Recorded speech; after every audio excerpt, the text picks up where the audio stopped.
లేదు. కానీ యేసుక్రీస్తు ప్రభువారు మనకు స్వేచ్ఛ ఇస్తాడు అనే విషయాన్ని జ్ఞాపకం చేయడానికి ఆ మాట చెప్పారు. ఆయన ఏం చేస్తాడంటే స్వేచ్ఛనిచ్చే దేవుడు. మనకి ఏది కోరుకోవాలన్నా, మనం ఏది ఎన్నుకోవాలన్నా ఆయన కమాండ్ చేయడు, మన ఇష్టానికి వదిలేస్తాడు. ఆయన మన ఇష్టానికి వదిలేసి మన ఇష్టం ఏ విధంగా మనం ఆయన చిత్తము కనుక్కొని మన ఇష్టం ఎలా బయలుపరుస్తామో, మనం దేని కోరుకుంటామో దేవుడు గమనించి చూస్తాడు. ఆది కాలంలో మంచిని చెడును పెట్టి చెడు ద్వారా కలిగేది చెప్పాడు, మంచి ద్వారా కలిగేది చెప్పాడు. అది తింటే ఇలా అవుతారు, తినకపోతే ఇలా ఉంటారు అని చెప్పి వారికి వదిలేశాడు నిర్ణయాన్ని వారికి విడిచిపెట్టాడు దేవుడు. అనగా దేవుడు ఎప్పుడైనా తన బిడ్డల పట్ల నిర్ణయాన్ని వారికి వదిలేస్తాడు. ఏ నిర్ణయం మీరు తీసుకుంటారు, ఏ నిర్ణయాన్ని మీరు కలిగి ఉంటారో, ఏది కోరుకుంటారో మీ ఇష్టం అని అంటాడు. ఆయన బంధించి కమాండ్ చేసి ఆజ్ఞ ఇచ్చి లేకపోతే మీరు ఇలాగే చేయండి అని మనల్ని బందీగా ఉంచేవాడు కాదు. ద్వితీయోపదేశకాండం అంటాడు, ఆశీర్వాదాన్ని శాపాన్ని మీ ముందు పెట్టాను అంటాడు. మీ ముందు ఆశీర్వాదం పెట్టాను, శాపం పెట్టాను అంటాడు. మీరు ఏది కోరుకుంటారో మీ ఇష్టం అని అంటాడు. చాలా సందర్భాల్లో మనం ఏం చేస్తామంటే మనం కోరుకునేది కోరుకుని శాప సంబంధమైనది కోరుకుని ఆశీర్వాదం లేకపోతే ప్రభుని నిందిస్తూ ప్రభు మీద నింద వేస్తూ ఉంటాం. సర్వశక్తివంతుడు అన్యాయస్తుడు కాదు. ఆయన న్యాయం చేయవాడు. ఎవరి క్రియలకు తగిన ప్రతిఫలాన్ని ఆయన ఇస్తాడు. ప్రియ దేవుని బిడ్డలారా, యేసుక్రీస్తు ప్రభువారు కొండ మీద ప్రసంగం చేసి చివరి అధ్యాయం అనగా 7వ అధ్యాయం, కొండ మీద ప్రసంగంలో 3 అధ్యాయాలు ఉన్నాయి, 5, 6, 7. మత్తయి సువార్త 5, 6, 7. ఈ చివరి అధ్యాయంలో ఆయన అంటాడు, మీరు వెతుకుడి దొరుకును, తట్టుడి తీయబడును, అడుగుడి మీకు ఇవ్వబడును అనే మాట చెప్పి ఆ తర్వాత మీరు మీ తండ్రిని రొట్టెని అడిగితే అతడు రాయినిస్తాడా, చేపను అడిగితే అతడు పామునిస్తాడా? మీ శరీర సంబంధమైన తండ్రి మీ పట్ల ఎంత శ్రద్ధ కలిగి ఉంటే నేను మరీ ఎక్కువగా మీకు ఇవ్వనా అని ఆ మాట చెప్పి అంటాడు, మీరు ఇరుకు ద్వారమున ప్రవేశించుడి అని అంటాడు. మీరు ఇరుకు ద్వారమున ప్రవేశించుడి అని అంటాడు. అక్కడ దేవుడు 2 మార్గాలు పెట్టాడు. ఒకటి ఇరుకు ద్వారము, 2 విశాల ద్వారము. ఇరుకు మార్గము, విశాల మార్గము. దీన్ని బైబిల్లో ఇరుకు మార్గము అది సంకుచితమైనది అని, సంకుచితమైన నేరో వే, సంకుచితమైన మార్గము. ఇరుకు మార్గం అంటే తెలుసు కదా. ఇరుకు మార్గం అంటే మన గ్రామాల్లో ఇప్పుడంటే రోడ్లు వెడల్పు చేసిండ్రు. 10 సంవత్సరాల క్రితం, 10-12 సంవత్సరాల క్రితం మనం చూసుకుంటే మన గ్రామాల్లో ఒక వెహికల్ వెళ్తే ఎదురుగా వచ్చే వెహికల్ కి ప్లేస్ ఉండేది కాదు. చుట్టూ గుబురు చెట్ల చేత ఒక మనిషి అంటే ఒక కారు లేకపోతే ఒక ఆటో వెళ్తే ఎదురుగా వచ్చే ఆటోకి ప్లేస్ ఉండేది కాదు. ఇరుకు మార్గం అంటే ఒకరు మాత్రమే వెళ్ళగలిగేది. ఇరుకు మార్గం అంటే ఒకరు మాత్రమే ప్రయాణం చేయగలిగినటువంటి మార్గం. అది సంకుచితమైనది.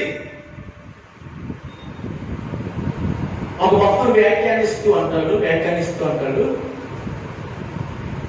ఈ ఇరుకు మార్గం సన్ననిది, ఈ ఇరుకు మార్గంలో పోయేవాడు ఒకడైపోవాలి, ఈ ఇరుకు మార్గం పోయేవాడు లగేజ్ తీసుకుని పోవడానికి వీలు లేదు అంటాడు. ఏదంట?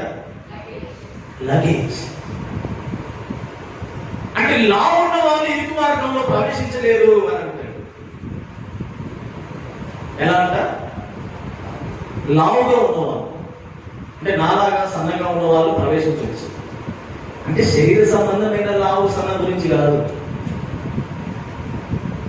శరీర సంబంధమైన లావు సన్నడి గురించి కాదు. లావు అంటే తగిలించుకునేవి, లావు అంటే కలిగి ఉన్నవి, లావు అంటే మనం వేటిని ఆశ్రయంగా చేసుకున్నామో అవన్నీ పేరు ప్రఖ్యాతులు కావచ్చు, డబ్బు కావచ్చు, పేదల బంగారం కావచ్చు, వస్త్రాలు కావచ్చు. లావు అంటే కులం అనేది కావచ్చు, మతం అనేది కావచ్చు, లావు అంటే మన అనుభవం కావచ్చు, మన జ్ఞానం కావచ్చు. ఈ యొక్క లావు సంబంధమైన ఇవన్నీ కలిగిన వాడంట ఆ ఇరుకు మార్గంలోనికి వెళ్ళలేరట.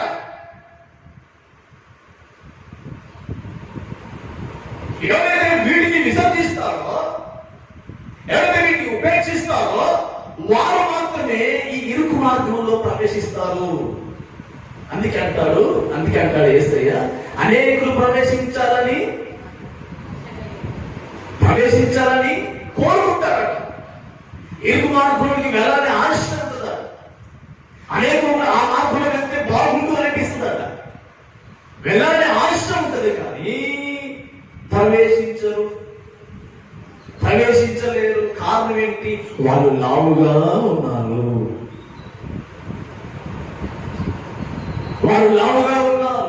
ఎలా లావయ్యారు?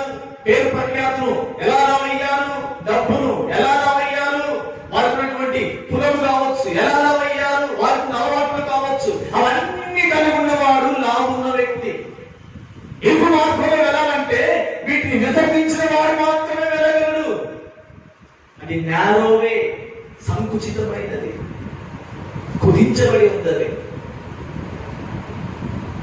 నా ప్రియాదేవి పెట్టారా, ఇరుకు మార్గంలో వెళ్ళాలంటే ఒకరే వెళ్ళాలంట, ఇంకొకరి మీద చెయ్యేసి నడవడానికి వీలు లేదంట. నీకు అర్థమవుతుందా? ఇరుకు మార్గంలో వెళ్ళాలంటే ఒకరే వెళ్ళాలి, అంటే నువ్వే వెళ్ళాలి. ఎవరో బట్టి నువ్వు ఇరుకు మార్గంలోకి వెళ్ళలేవు. అంటే మా బంధువు మీద చెయ్యేసి వారితో పాటు వెళ్దాం అంటే ఇద్దరు నడవడానికి కూడా లేదు. లేకపోతే నా భార్య, లేకపోతే నా భర్త, నా కొడుకు, నా కూతురు వాటిని చెయ్యేసి నడుస్తారంటే ఇద్దరు నడవడానికి లేదు, ఒక్కరే నడవాలి ఇరుకు మార్గంలో. అంటే దీన్ని బట్టి మనకు అర్థమయ్యేది ఏంటంటే, నీ భార్య భక్తిని బట్టి నువ్వు ఇరుకు మార్గంలోనికి వెళ్ళవు, నీ భర్త భక్తిని బట్టి నువ్వు ఇరుకు మార్గంలోనికి వెళ్ళవు, నీ కొడుకు చేసే భక్తిని బట్టి, నీ కూతురు చేసే భక్తిని బట్టి, వారు చేసే ప్రార్థన బట్టి నువ్వు ఇరుకు మార్గంలోనికి వెళ్ళవు, నీ తల్లిదండ్రులు చేసే ప్రార్థన బట్టి నువ్వు ఇరుకు మార్గంలోకి వెళ్ళవు. ఇరుకు మార్గంలో నీవే వెళ్ళాలి, అది నీకు మాత్రమే ఛాన్స్ ఉంది. ఒకరి భక్తి జీవితాన్ని బట్టి, ఒకరి ఆత్మీయ జీవితాన్ని బట్టి, ఒకరి ప్రార్థన జీవితాన్ని బట్టి ఒకరి ఇరుకు మార్గంలోనికి ప్రవేశించడు. ఇంట్లో మా అమ్మ ప్రార్థిస్తుంది కదా, లేకపోతే మా నాన్న ప్రార్థిస్తున్నాడు కదా, లేకపోతే ఇంట్లో మా కుమారుడు ప్రార్థిస్తున్నాడు కదా, మా కూతురు ప్రార్థిస్తుంది కదా, లేకపోతే నా భార్య ప్రార్థిస్తుంది కదా, లేదా నా భర్త ప్రార్థిస్తున్నాడు కదా, కాబట్టి వాటిని బట్టి నేను కూడా ఇరుకు మార్గంలో ప్రవేశించవచ్చు అనుకుంటే అది ఖచ్చితంగా పొరపాటు. అది సన్నని మార్గము, అది నీవు మాత్రమే వెళ్ళాలి. నీ భక్తిని బట్టి నీవు మాత్రమే వెళ్ళగలవు, ఎవరో భక్తిని బట్టి నువ్వు వెళ్ళలేవు. ఎవరో చేసిన ప్రార్థన బట్టి నువ్వు ఇరుకు మార్గంలోకి వెళ్ళలేవు. అదే చెప్పాడు యేసుక్రీస్తు ప్రభు, అనేకులు వెళ్ళాలని ఆశ కలిగి ఉంటారంట. అనేకులు వెళ్ళాలనే ఆశ ఉంటుందంట. పరలోకపు మార్గానికి వెళ్ళని ఆశ ఉంటుందంటండి. పరలోకం చేయాలనుకుంటారంట. ఎవరు అనుకోరు, ఇక్కడ కూర్చున్నా మనం పరలోకం వెళ్ళాలనుకోవట్లేదా? అందరూ అనుకుంటారు కదా. అసలు దేవుడి మందిరానికి వస్తుంది పరలోకానికి వెళ్ళడానికి సిద్ధపడడానికి కదా. ఇక్కడ కూర్చున్న మనందరూ కూడా పరలోకం వెళ్ళాలని ఆశ కలిగి వచ్చినాయి కదా. ఆ పరలోకం వెళ్ళడానికి విశాల మార్గంలో వెళ్ళడానికి వీల్లేదంట, ఇరుకు మార్గంలో ప్రవేశించాలంట. ఇరుకు మార్గంలో ప్రవేశించాలి. ఇక విశాల మార్గం ఉంది. ఈ విశాల మార్గానికి కండిషన్స్ లేవు, షరతులు లేవు. 10 మంది స్నేహితులు కలిసి కూడా వెళ్ళొచ్చు విశాల మార్గం. 100 ఫీట్ల రోడ్డు వెళ్ళాలనుకోండి. ఏ రోడ్డు? 100 ఫీట్ల రోడ్డు వెళ్ళడానికి విశాల మార్గము. ఇరుకు మార్గం ఉంది. ఇక్కడ ఈ లైన్ లో కూర్చున్నారు కదా, ఇది ఇరుకు మార్గం అనుకోండి. ఈ బార్డర్ ఉంది కదా, ఈ బార్డర్, ఈ 2 బార్డర్ ఇరుకు మార్గం. ఇక్కడ కనీసం 4 మూటలు ఎత్తుకొని పోవడానికి ఉంటుందా? ఈ ఇరుకు మార్గంలో లగేజ్ మోసుకొని పోవడానికి ఉంటుందా? విశాల మార్గం అయితే ఎట్ల మంది కూడా పోవచ్చు, మూటలు కట్టుకొని మోసుకొని వెళ్ళొచ్చు. విశాల మార్గము నాశనమునకు పోవు మార్గము అన్నాడు.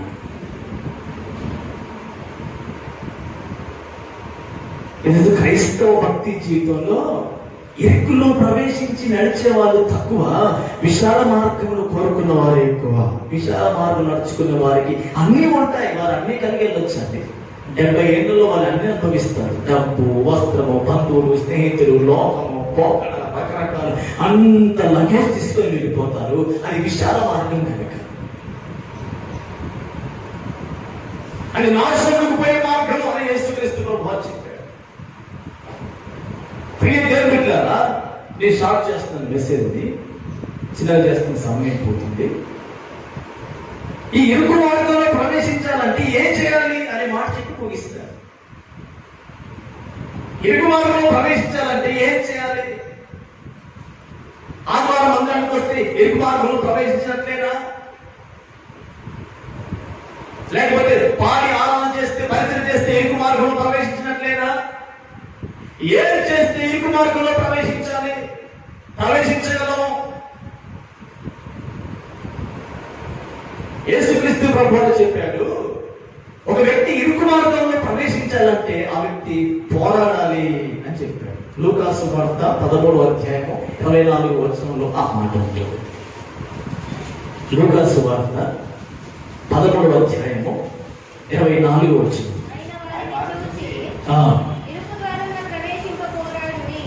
ఇరుకు ద్వారమున ప్రవేశింప పోరాడుడి. అనేకులు ప్రవేశింప చూతురు గాని వారి వలన కాదని మీతో చెప్పుచున్నాను. ఏం చేయాలంట?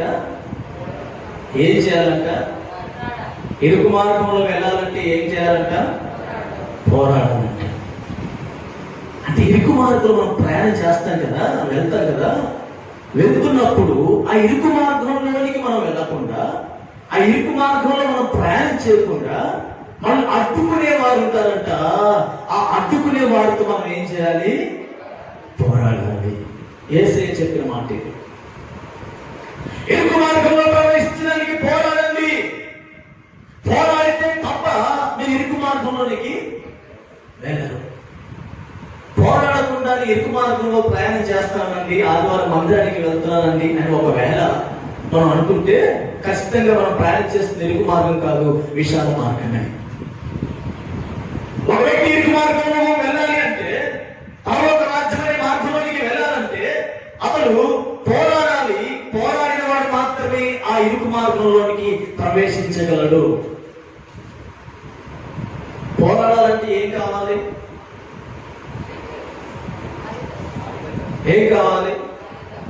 ఇప్పుడు చైనా ఇండియా మధ్య యుద్ధ ఉద్రిక్త పరిస్థితులు ఉన్నాయి కదా. మన వాళ్ళు అక్కడ అందరూ కూడా సైనికులందరూ మోహరించి ఉన్నారు కదా.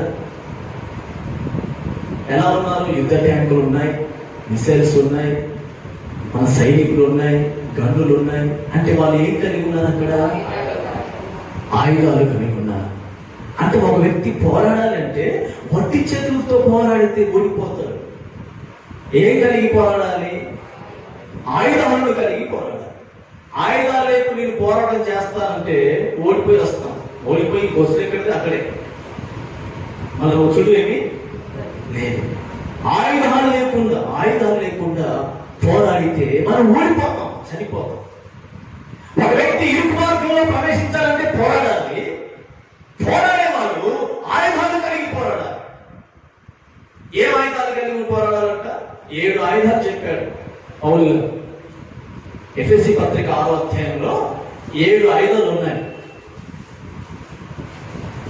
సత్యం అనే తండ్రి, నీతి అను మైమరువు, సమాధాన సిద్ధ మనసు అనే జోడు, విశ్వాసం అను తాలు, రక్షణ అనే శిరస్త్రాణము, దేవుని వాక్యం అనే ఆత్మ ఖడ్గము, ప్రార్థన. ఎన్నేనే 7. ఒక వ్యక్తి పోరాడాలంటే లోక సంబంధంగా ఒక శత్రుతో పోరాడంటే ఆయుధాలు కావాలి. దేవుని బిడ్డలు పోరాడాలంటే వాళ్ళకి ఆయుధాలు కావాలి. ఆత్మ సంబంధ ఆయుధాలు ప్రార్థన, విశ్వాసము, రక్షణ, శిరస్త్రానము, నీతి, సత్యము, విశ్వాసము, ప్రార్థనా జీవితము, దేవుని వాక్యము. ఈ ఏడు ఆయుధాలు కలిగి ఉన్నవాడు మాత్రమే పోరాడగలడు. వేటితో పోరాడాలి? ఇరుకు మార్గంలో ప్రవేశించాలంటే పోరాడాలంటే ఆయుధాలు కావాలి. మరి ఎవరితో పోరాడాలి? వేటితో పోరాడాలి?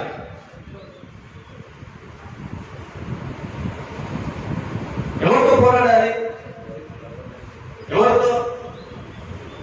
ఎవరైతే మనల్ని అడ్డుకుంటున్నారు,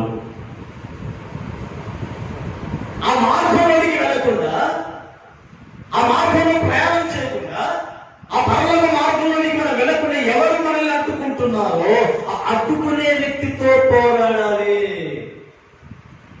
అందుకే భక్తుడైన దావీదు అంటాడు, నా చేతులకు యుద్ధము నేర్పువాడవు, నా చేతి వేళ్లకు పోరాటం నేర్పువాడవు. అంటే ఖచ్చితంగా చెబుతున్న మాట ఏంటంటే, ఒక క్రైస్తవుడు ఎవరైతే ఇరుకు మార్గంలో ప్రవేశిస్తుండే అడ్డుకుంటున్నారో ఆ వారితో పోరాడాల్సిందే. ఏది నిన్ను అడ్డుకుంటుందో, ఏది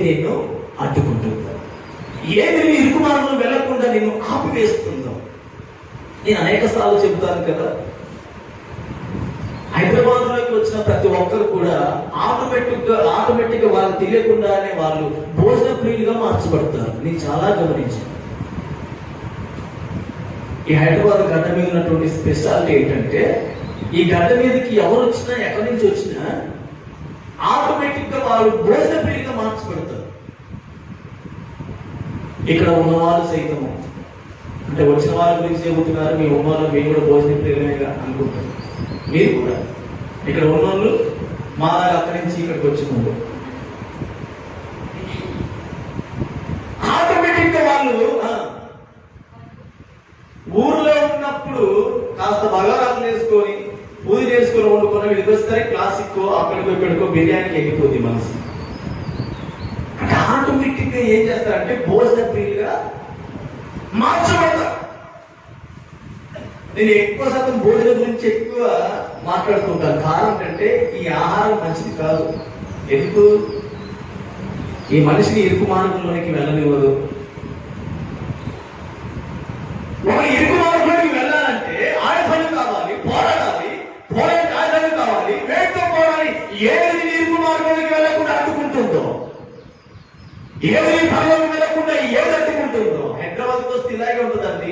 మంచి బట్టలు వేసుకోవాలనిపిస్తుంది, చక్కని వస్త్రాలు వేసుకోవాలనిపిస్తుంది. ఎందుకంటే సికింద్రాబాద్ తక్కువ రేటు దొరుకుతాయి కదా.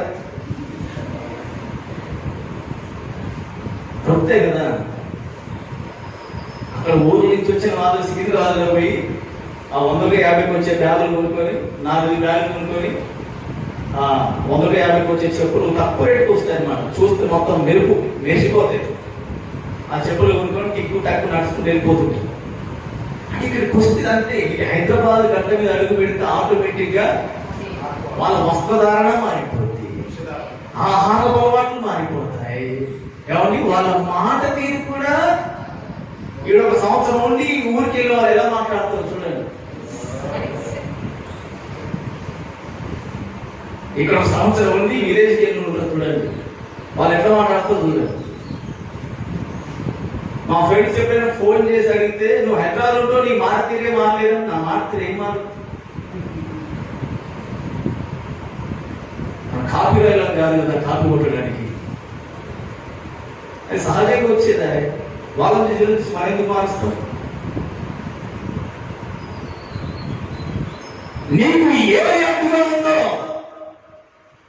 ఏది అడ్డుకుంటుందో, అది భోజనమే కావచ్చు, అది వస్త్రమే కావచ్చు, అది డబ్బే కావచ్చు.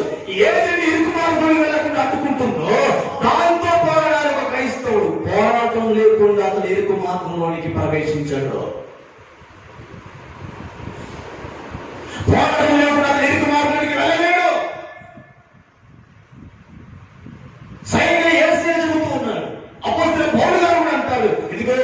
కుమారుడా తిమోతి, ఇది మంచి పోరాటం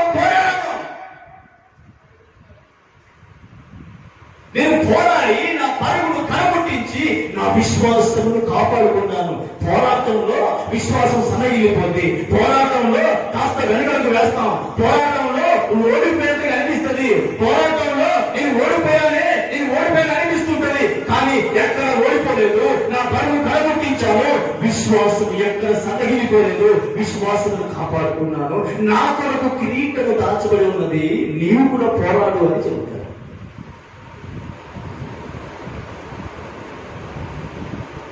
పోరాటం లేకుండా ఒక వ్యక్తి ఇరుకుమార్గానికి వెళ్ళలేడు అని యేసయ్య చెప్పాడు.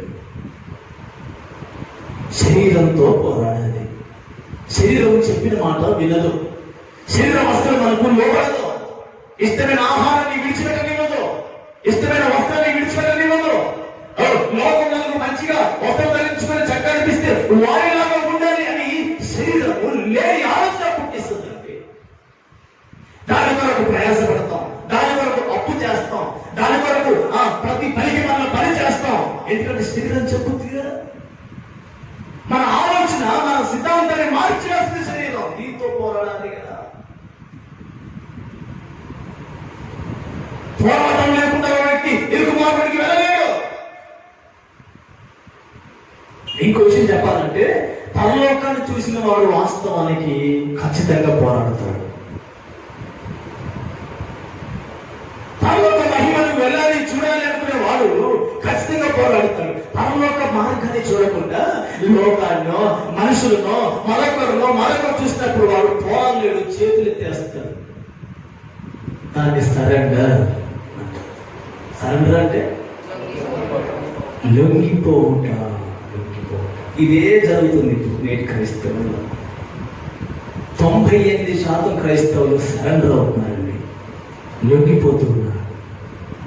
పాపానికి లొంగిపోతున్నారు, లోకానికి లొంగిపోతున్నారు, డబ్బుకు లొంగిపోతున్నారు, ఆహారానికి లొంగిపోతున్నారు, వస్త్రానికి లొంగిపోతున్నారు, సరెండర్ అయిపోతున్నారు. ఏమంటే పాత నిబంధన కాలంలో నిర్గమాకాండం 17వ అధ్యాయంలో మోషే గారు ఐగుప్తు దేశాన్ని విడిచిపెట్టి ఎర్ర సముద్రం దాటివేసి ప్రయాణం చేస్తుండగా, వారు కనాను దేశంలో ఇరుకు మార్గంలో ప్రయాణం చేస్తుండగా అమాలేకీయులంట వారిని అడ్డుకున్నారట. అమాలేకీయులు వారిని అడ్డుకుంటే వారితో మీరు పోరాడడం ప్రారంభించారు. కనానుకి వెళ్లకుండా మార్గానికి అడ్డుగా ఉండి అడ్డుకున్న ఈ అమాలేకీయులతో ఇశ్రాయేలు ప్రజలు యుద్ధం చేస్తూ ఉండగా ఎత్తైన కొండ మీదకి మోషే వెళ్ళి కొండ మీద మోకరించి చేతులు పైకెత్తి ప్రార్థన చేస్తూ ఉన్నాడు. మోషే పైన ప్రార్థన చేస్తుంటే కింద ఇశ్రాయేలు ప్రజలు అమాలేకీయులతో పోరాడుతూ ఉన్నారు.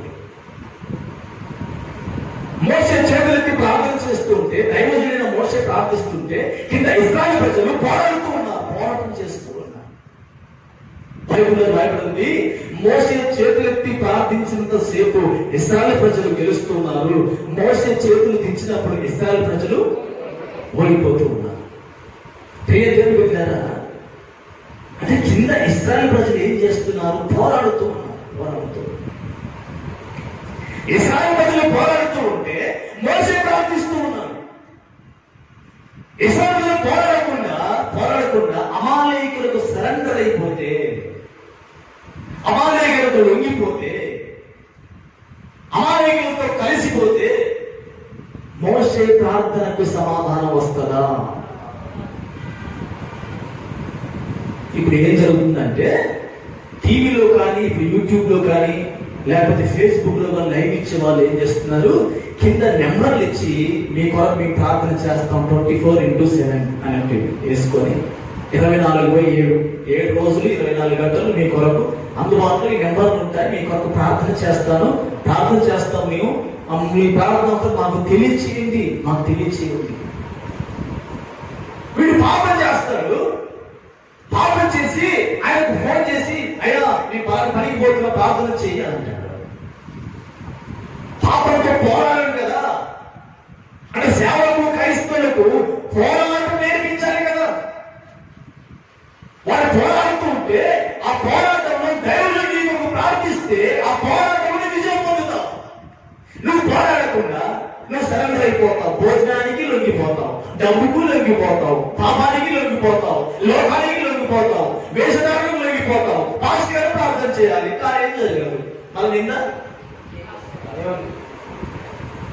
పాస్టర్ గారు ప్రార్థన చేసిన కార్యం నువ్వు పోరాడవు, సరెండర్ అయ్యావు. నువ్వు చేతి ఎత్తేసావు కదా, హ్యాట్సప్ అని లేవు. అమలే చూడేసరికి ఏ చావుగాక భోజనం చూడగానే చేతులు ఎత్తేసాడు. ఏం చేతులు ఎత్తేసాడు? నా రక్షణ నీదే, నా జస్ట్ వాక్కు నీదే, నా దగ్గర ఉన్నటువంటి ఆయుధాలన్నీ ఇందాక అనుకున్నాం కదా. ఏ ఆయుధము? రక్షణ అనే ఆయుధము, ప్రార్థన ఆయుధము, విశ్వాసమైన ఆయుధము, వాక్యమైన ఆయుధం ఉన్నాయి కదా. ఈ ఆయుధాలన్నీ కూడా యాకోబుకి ఇచ్చేసి సరెండర్ అయిపోయి భోజనం తిన్న తర్వాత తండ్రి దగ్గరికి వెళ్ళి అంటాడు, నాకు ఆశీర్వాదం లేదా? ఎక్కడ లొంగిపోయావు కదా, సరెండర్ అయ్యావు కదా. అయ్యో నా తండ్రి భారీగా ప్రార్థన చేయి, నువ్వు ఉపవాసం ప్రార్థన చేయి, కొండ మీదకి ఎక్కువ 4 కొండలు ఎక్కువ కావాలి. చేతులేదు, ప్రార్థన చేయి. నువ్వు ప్రార్థన చేస్తే, నువ్వు ఆశీర్వదిస్తే ఆశీర్వాదం వస్తుంది. నాకు ఒక్క ఆశీర్వాదం లేదా? ఒకటే కదా, నువ్వు సరెండర్ అయిపోయావుగా. నువ్వు లొంగిపోయావు. రక్షణ నమ్ముకున్నావు, విశ్వాసం నమ్ముకున్నావు, ప్రార్థన నమ్ముకున్నావు, నువ్వు లొంగిపోయావు, సరెండర్ అయిపోయావు. నువ్వు పోరాడితే, నీ కొరకు నేను ప్రార్థన చేస్తే దేవుడు విజయం ఇస్తాడు. పోరాడకుండానే, నువ్వు యుద్ధం చేయకుండానే నీకు విజయం ఎలా వస్తుంది? నువ్వు యుద్ధం చేయకుండానే ఎరుకు మార్గంలో ఎలా ప్రవేశిస్తావు?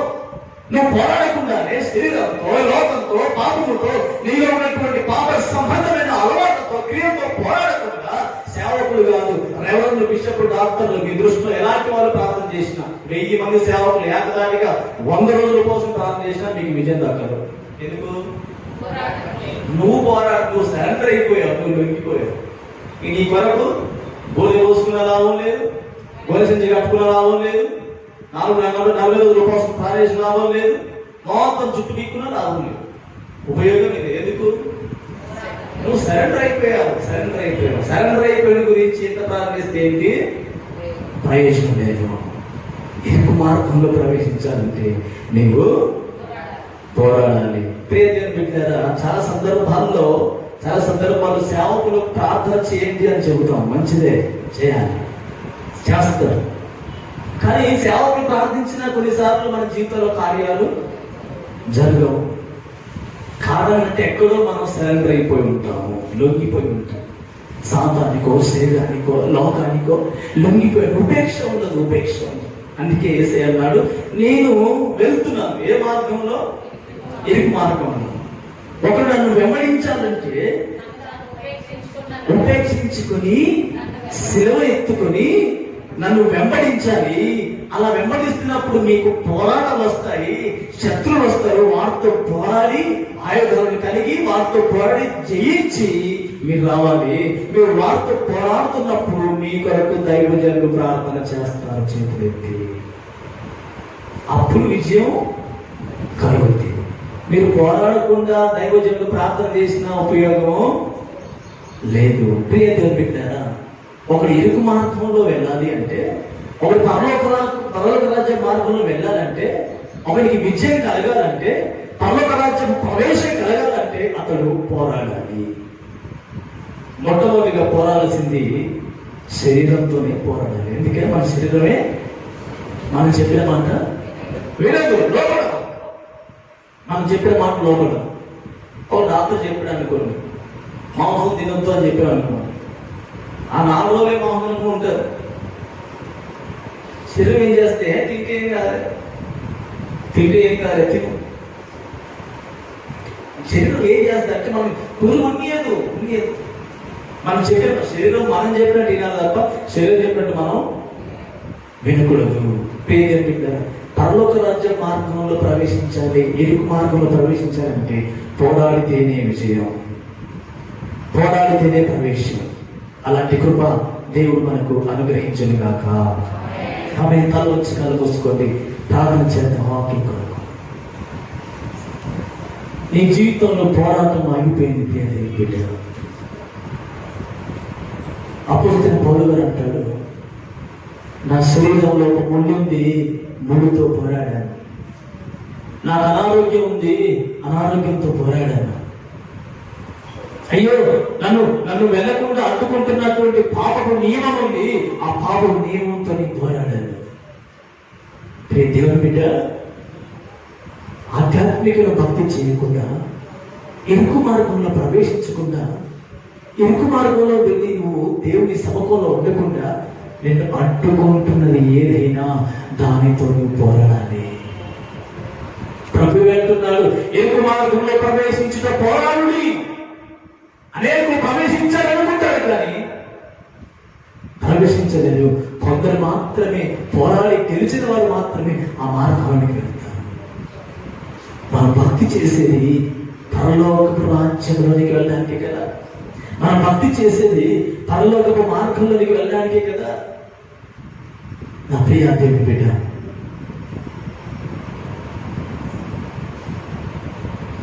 ఈ ఉదయకాల సమయం ప్రభు నీతో మాట్లాడిన మాట, నువ్వు ఇరుకు మార్గంలో ప్రవేశించాలి, పరలోక రాజ్యంలో ప్రవేశించాలి. అది పోరాడితేనే ప్రవేశం, పోరాడితేనే విజయం. ఆయుధాలను కలిగి పోరాడాలి.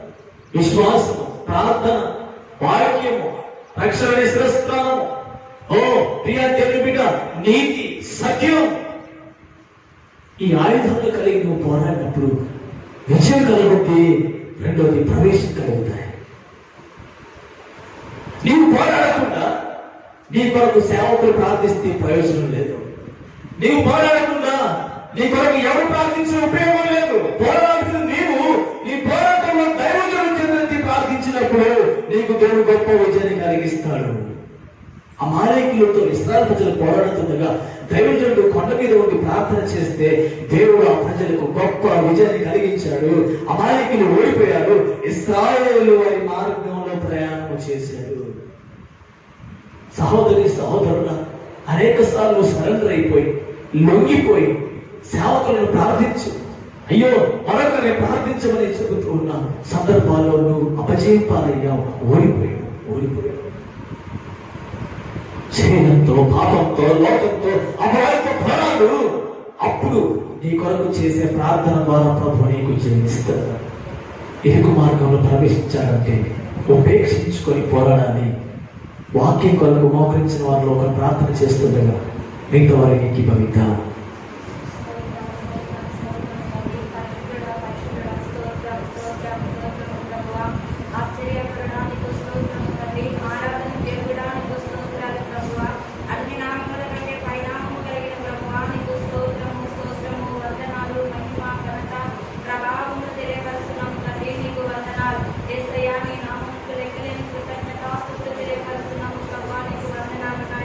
అయ్యా, ఈ దిన ఆరాధనలో నీ ఆత్మ సన్నిధి, నీ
అందరూ చేద్దాం. హల్లెలూయా.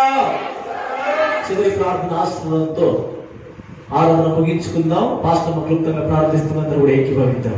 మహోన్నతుడా, కృపగలిగిన దేవుడా, పరిశుద్ధుడా, పరమందు ఆసీనుడా, నీకు వందనాలు, స్తోత్రములు నాయనా.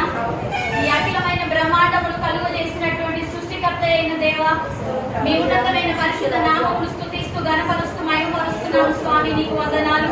ఈ రీతిగా ప్రభా మరొక పునరుద్ధాన దినమున ప్రభా సంఘముగా సమూహముగా మీ పరిశుద్ధమైన సన్నిధానములో చేరి మీ సమక్షంలో ప్రభా మీ సముఖంలో మీ నామమును స్తుతించుటకు మీ సన్నిధిని మా హృదయంలో కుమరించిన ఆయన ప్రభు మీ ఆత్మ ద్వారా నింపుకొనుటకు నా తండ్రి మీరు మాకు అనుగ్రహించిన ఈ శ్రేష్టమైన సమయంలో బట్టి మీ నామమును స్తుతిస్తూ గణపరుస్తున్నాం.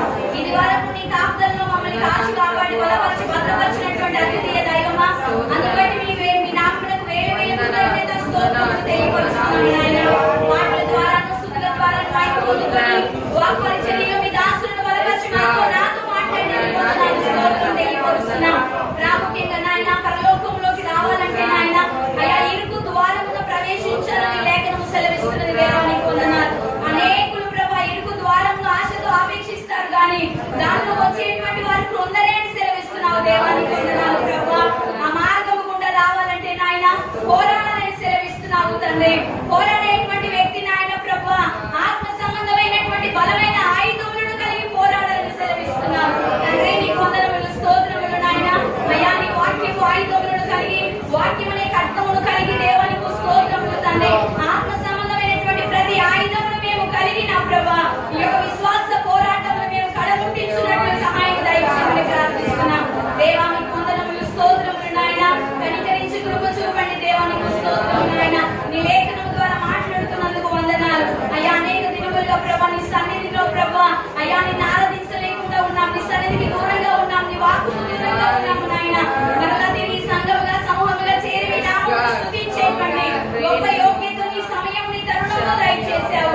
ఈ దినమున మరి శ్రేష్టమైన నీ ఉపదేశమును తెలియపరిచావు దేవానికి వందనాలు. ఇంటి దగ్గర ఉండి ప్రభా నీకు వందనాలు నాయన. ఏ విషయంలో మేము పడిపోయిన వారిగా ఉన్నాము నాయన.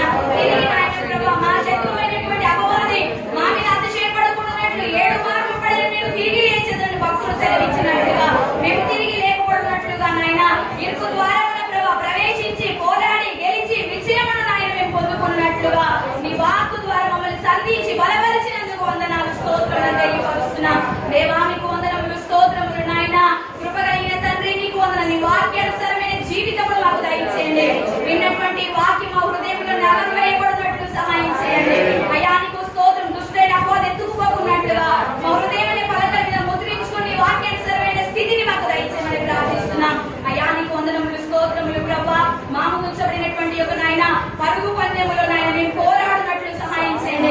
శరీరం అనే శత్రువు చేత, పాపం అనే శత్రువుతో ప్రభా, లోకం అనే శత్రువుతో నాయన, అవిధేయత అనే శత్రువుతో మేము పోరాడాలి ప్రభా. నీకు వందనాలు. ఆ పోరాటంలో మేము విజయం పొందుకోవాలి నాయన.